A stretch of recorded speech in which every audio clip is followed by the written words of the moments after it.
The lifeline of India, Ganga. दोस्तों, भारत में आदिकाल से ही मानव पेड़ पौधे, नदी, अग्नि, वायु, वर्षा, पशु पक्षी जैसे प्राकृतिक तत्वों की पूजा अर्चना करता हुआ चला आ रहा है। और वो ऐसा करे भी क्यों ना? आखिर प्रकृति ने मानव को कई सारी सुख सुविधाएं उपहार में जो दी हैं, जिसके बिना मानव जीवन की कल्पना करना असंभव है। इन सभी प्राकृतिक तत्वों में नदियों का एक अलग ही महत्व है। ये हमें portable water, transportation, electricity, irrigation जैसी फैसिलिटीज प्रदान करती हैं और इसी वजह से इन्हें सोर्स ऑफ लाइफ भी कहते हैं। दोस्तों, अगर भारत की नदियों की बात करें तो इसमें गंगा, ब्रह्मपुत्र, यमुना, महानदी, गोदावरी, कृष्णा, कावेरी, पेन्ना, नर्मदा, तापी, सिंधु, साबरमती प्रमुख हैं। और आज हम इन्हीं नदियों में से एक ऐसी नदी की कहानी जानेंगे जिसे भारत की सबसे लंबी और सबसे प्रमुख नदी के रूप में जाना जाता है और इसे लाइफलाइन ऑफ इंडिया भी कहते हैं। आपने अब तक तो गैस कर ही लिया होगा, और अगर नहीं किया तो हम बता देते हैं कि आज की कहानी में हम गंगा के बारे में जानेंगे। गंगा भारत की सबसे लंबी रिवर के रूप में जानी जाती है, जिसकी लंबाई लगभग 2525 किलोमीटर है। गंगा रिवर बेसिन पूरे वर्ल्ड के मोस्ट पॉपुलेटेड बेसिन में से है, जिसमें लगभग 400 मिलियन लोग रहते हैं। इस बेसिन में रहने वाले लोगों का लाइवलीहुड पूरी तरह से गंगा पर निर्भर है, जिस वजह से वो गंगा को मां की उपाधि भी देते हैं। तो आज हम गंगा रिवर के फिजियोग्राफिक, हिस्टोरिकल, इकोनॉमिकल, रिलीजियस और एनवायरमेंटल एस्पेक्ट्स का डिटेल्ड एनालिसिस करेंगे। आइए शुरू करते हैं इसके फिजियोग्राफिक फीचर्स से। Physiography of Ganga river. दोस्तों, गंगा की शुरुआत दो रिवर्स भागीरथी और अलकनंदा के संगम से होती है। ये संगम इंडियन स्टेट उत्तराखंड के गढ़वाल डिवीजन में स्थित देवप्रयाग नामक स्थान पर होता है। अगर गंगा के पेरेंट रिवर्स की बात करें तो भागीरथी रिवर को इसका मेन सोर्स माना जाता है। यह रिवर गंगोत्री ग्लेशियर से निकलती है, जिसे गौमुख के नाम से भी जाना जाता है। इसी गौमुख को माउथ ऑफ गंगा रिवर भी कहते हैं। वहीं इसकी अदर पेरेंट रिवर अलकनंदा का फॉर्मेशन नंदा देवी, त्रिशूल और कामेत जैसी माउंटेन पीक्स की स्नो मेल्टिंग द्वारा होता है। भागीरथी और अलकनंदा के साथ साथ चार अन्य स्ट्रीम्स धौलीगंगा, नंदाकिनी, पिंडर और मंदाकिनी भी गंगा रिवर फॉर्मेशन में प्रमुख हैं। इन दो रिवर्स और चार स्ट्रीम्स का 5 जगहों पर संगम होकर गंगा रिवर का निर्माण होता है और इन्हीं 5 संगम रीजन्स को पंचप्रयाग कहते हैं। इन संगम के प्रमुख स्थान हैं विष्णु प्रयाग, जहां धौलीगंगा और अलकनंदा का संगम होता है। उसके बाद अलकनंदा से नंदप्रयाग में नंदाकिनी, कर्णप्रयाग में पिंडर, रुद्रप्रयाग में मंदाकिनी और फाइनली देवप्रयाग में भागीरथी का संगम होता है, जिससे गंगा नदी का जन्म होता है। उसके बाद गंगा 256.90 किलोमीटर्स तक नैरो हिमालयन वैली का सफर करते हुए उत्तराखंड में ऋषिकेश के पहाड़ों से बहकर हरिद्वार के प्लेन्स की तरफ आती है। हरिद्वार में डैम द्वारा गंगा के कुछ पानी को गैंजीज कनाल की तरफ डाइवर्ट कर दिया जाता है और इसी के बाद गंगा का कोर्स साउथ वेस्ट से बदलकर साउथ ईस्ट की तरफ होता है, जिससे ये रिवर नॉर्दर्न इंडियन प्लेन्स की ओर बढ़ने लगती है। नॉर्दर्न प्लेन्स का 900 किलोमीटर का सफर तय करने के दौरान वो उत्तर प्रदेश के प्रमुख शहरों जैसे कन्नौज, फर्रुखाबाद और कानपुर से होकर गुजरती है और इसी वक्त उसे रामगंगा नामक एक स्मॉल रिवर भी ज्वाइन कर लेती है।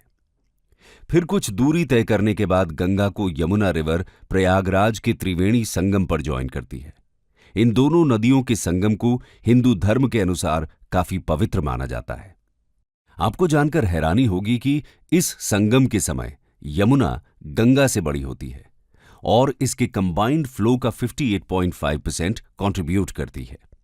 यमुना को ज्वाइन करने के बाद गंगा उत्तर प्रदेश और बिहार के चुनार, मिर्जापुर, वाराणसी, गाजीपुर, आरा, पटना, छपरा, हाजीपुर, मोकामा, बेगूसराय, मुंगेर और भागलपुर से होते हुए गुजरती है और इसी दौरान ईस्टर्न डायरेक्शन में बहते हुए गंगा के साथ 400 किलोमीटर लंबी तामसा रिवर, 625 किलोमीटर लंबी गोमती रिवर, 1156 किलोमीटर लंबी घाघरा नदी का संगम होता है। इसी घाघरा नदी को गंगा की लार्जेस्ट ट्रिब्यूटरी कहते हैं। घाघरा के संगम के बाद 784 किलोमीटर लंबी सोन रिवर, 814 किलोमीटर लंबी गंडकी रिवर, 729 किलोमीटर लंबी कोसी रिवर गंगा को ज्वाइन करती है। कोसी को घाघरा और यमुना के बाद गंगा की थर्ड लार्जेस्ट ट्रिब्यूटरी माना जाता है और इन नदियों से मिलने के बाद गंगा राजमहल रीजन के पास वेस्ट बंगाल में एंटर करती है।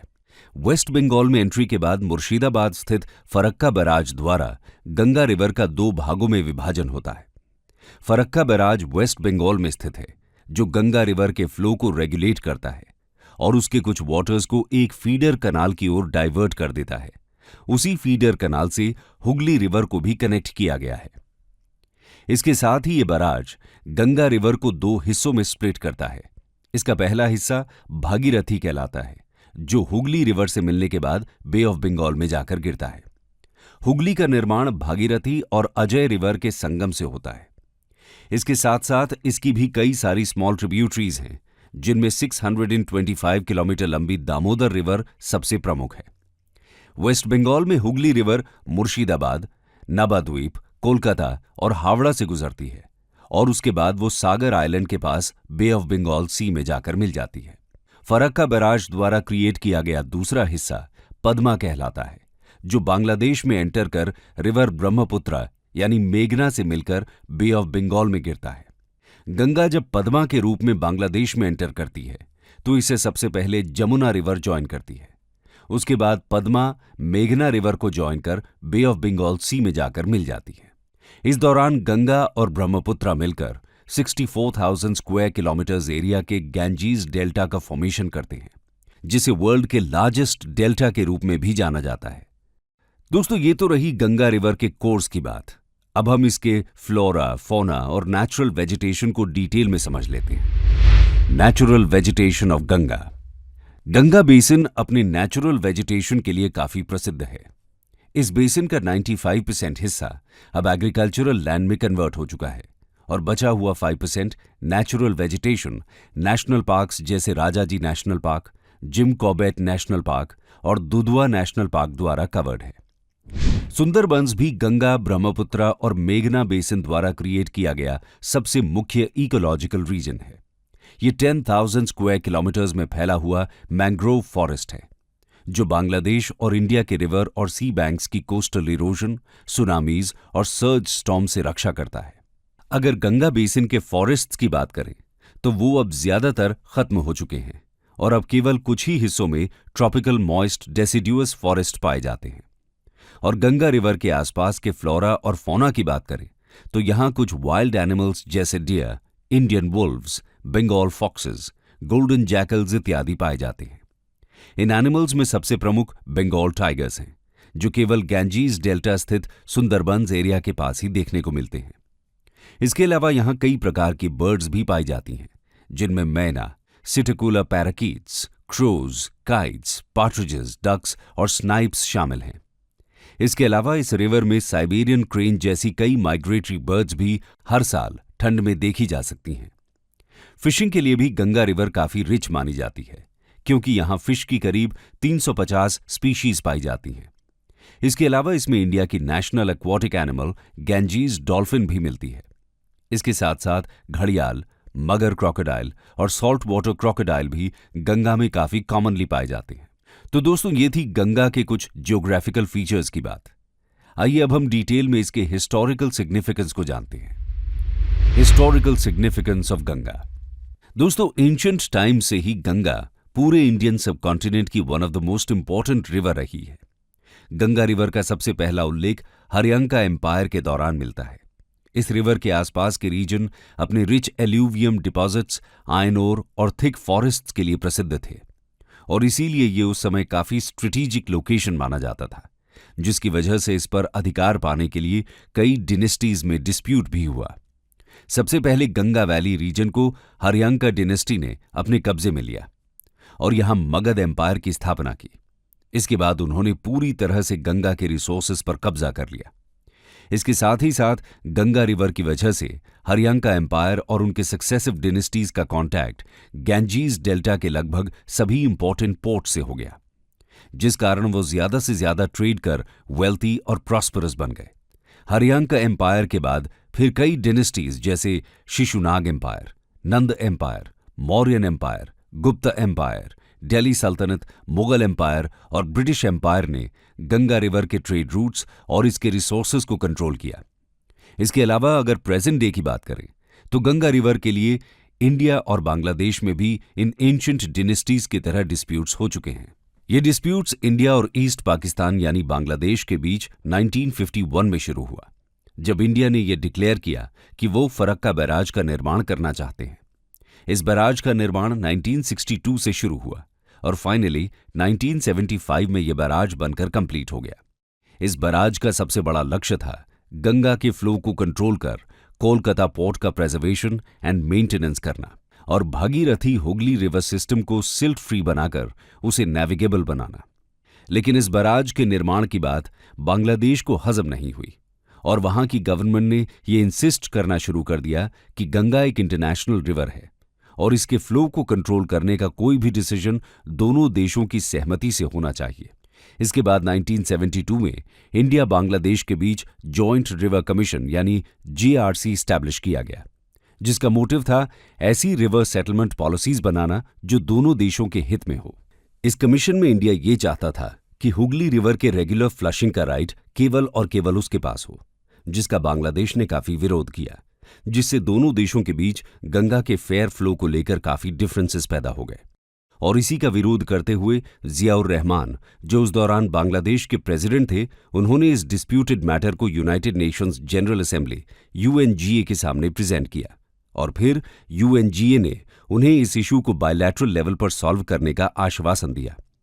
इसके बाद नवंबर 1977 में बाबू जगजीवन राम ने बांग्लादेश विजिट कर फरक्का इशू पर एक अकॉर्ड साइन किया।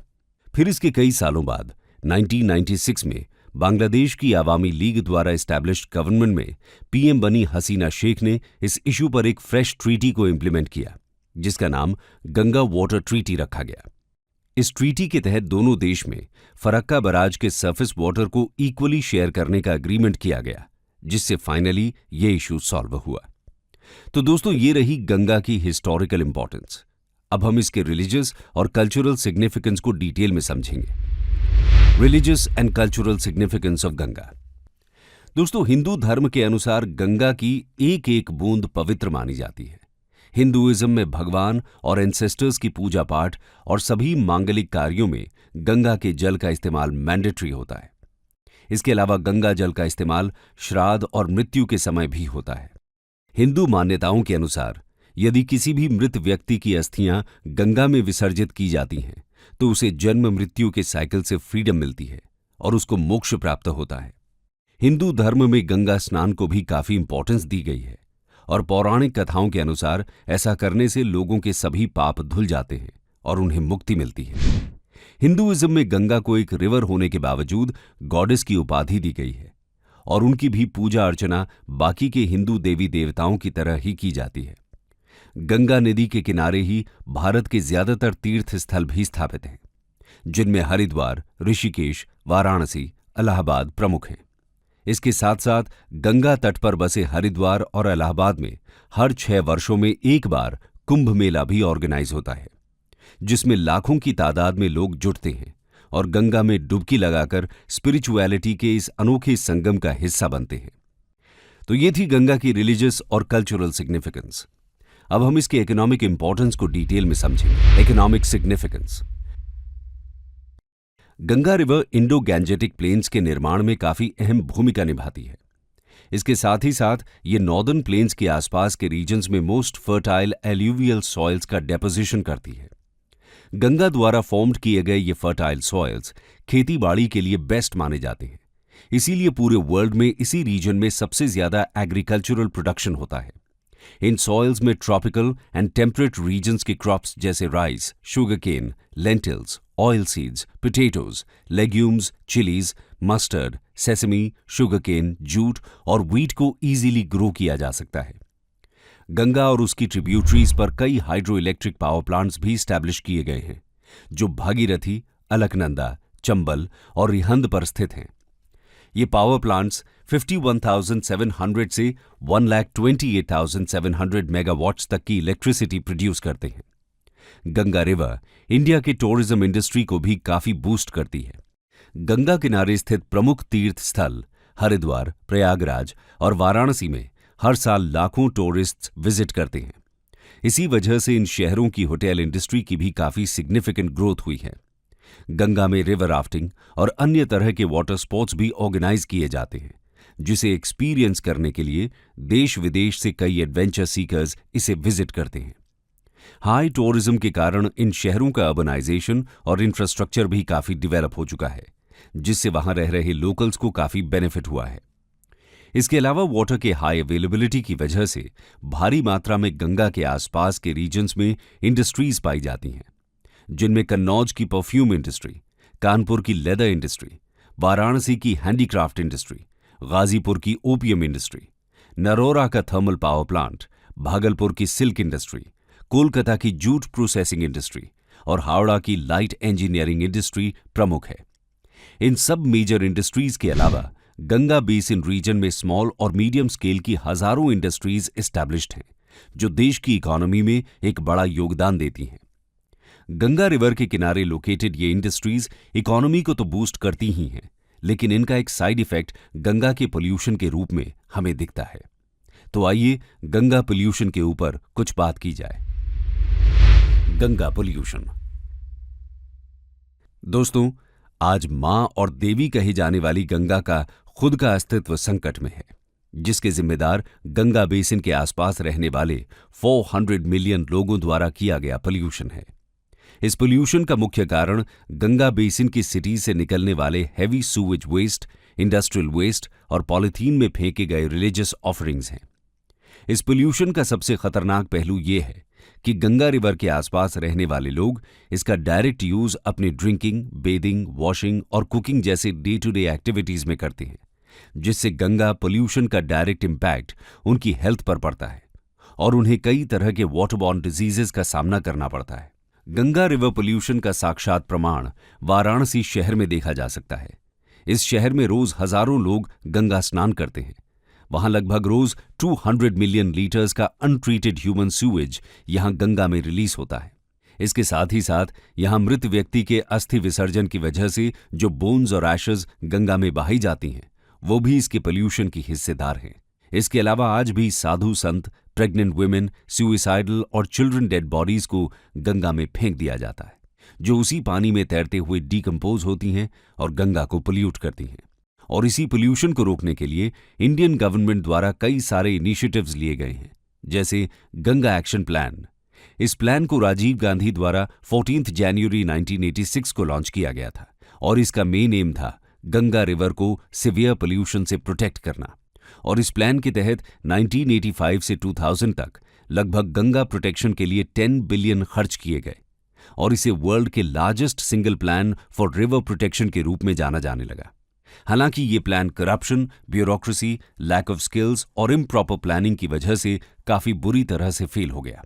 फिर गंगा पोल्यूशन को रोकने के लिए नवंबर 2008 में उसे नेशनल रिवर की भी उपाधि दी गई, जिसकी वजह से national Ganga river basin authority की स्थापना हुई। इस ऑर्गेनाइजेशन का मेन एम था प्रॉपर प्लानिंग और टेक्नोलॉजी के साथ गंगा रिवर को प्रोटेक्ट करना। इसके कुछ सालों बाद 2014 में गवर्नमेंट ऑफ इंडिया ने एक integrated Ganges development project launch किया, जिसका नाम नमामि गंगे प्रोग्राम रखा गया और इस प्रोग्राम के तहत गंगा प्रोटेक्शन के लिए 2037 करोड़ अलॉट किए गए। इस प्रोग्राम का मेन मोटिव था गंगा के पोल्यूशन को कंट्रोल और रिड्यूस करना, उसकी वाटर क्वालिटी को इंप्रूव करना, वाटर सूवेज ट्रीटमेंट का इंफ्रास्ट्रक्चर डेवलप करना, रिवर सरफेस को क्लीन करना, गंगा बायोडाइवर्सिटी प्रोटेक्ट करना, एफॉरेस्टेशन करना और पब्लिक अवेयरनेस फैलाना। और ये प्लान काफी हद तक सक्सेसफुल भी हुआ। उसके बाद उत्तराखंड हाईकोर्ट ने वर्ष 2017 में गंगा रिवर को एक लीगल पर्सन की भी उपाधि दी, जिसके तहत एक लीगल पर्सन की तरह ही गंगा रिवर के भी प्रोटेक्शन और कंजर्वेशन को कंपल्सरी और लीगल माना जाने लगा। लेकिन इन सब प्रयासों के बाद भी आज गंगा पूरी तरह से पोल्यूशन मुक्त नहीं हो पाई है। ऐसा करने के लिए सरकार के साथ साथ सभी आम नागरिकों को अपनी जिम्मेदारी निभानी होगी। जीवनदायिनी गंगा के खुद के जीवन की रक्षा करना जरूरी हो गया है। हम सभी का फर्ज है कि गंगा के पोल्यूशन में किसी भी तरह से भागीदार न बने और इसके प्रति बाकी लोगों को भी जागरूक करें। कंक्लूजन। तो दोस्तों, ये थी गंगा की कहानी। इस कहानी में हमने जाना कि आखिर क्यों भारत देश में गंगा को मां और लाइफलाइन की उपाधि दी जाती है। जैसे मां पूरी निष्ठा से अपने बच्चे का पालन पोषण करती है, ठीक उसी तरह गंगा रिवर भी इसके आसपास बसे लोगों के लाइवलीहुड को सपोर्ट करती है। गंगा आज एक रिवर ही नहीं बल्कि industrial hub, agriculture hub, religious hub, tourist hub और अर्बन हब के रूप में जानी जाती है। लेकिन बढ़ते पॉपुलेशन, इंडस्ट्रीज और लोगों की केयरलेसनेस की वजह से आज इसी जीवनदायिनी गंगा का जीवन खुद खतरे में आ चुका है, जिसको प्रोटेक्ट करने के लिए government, non governmental organisations, public officers, industries और आम जनता सबको ही अवेयर होना पड़ेगा। क्या आपको पता थी गंगा रिवर की ये कहानी? क्या आपको लगता है कि भारत में गंगा की ही नहीं बल्कि ऑलमोस्ट सभी नदियों की हालत गंगा की ही तरह गंभीर हो चुकी है और हम सबको अपने लेवल पर इनका प्रोटेक्शन करना चाहिए? अपनी राय कमेंट सेक्शन में जरूर लिखें।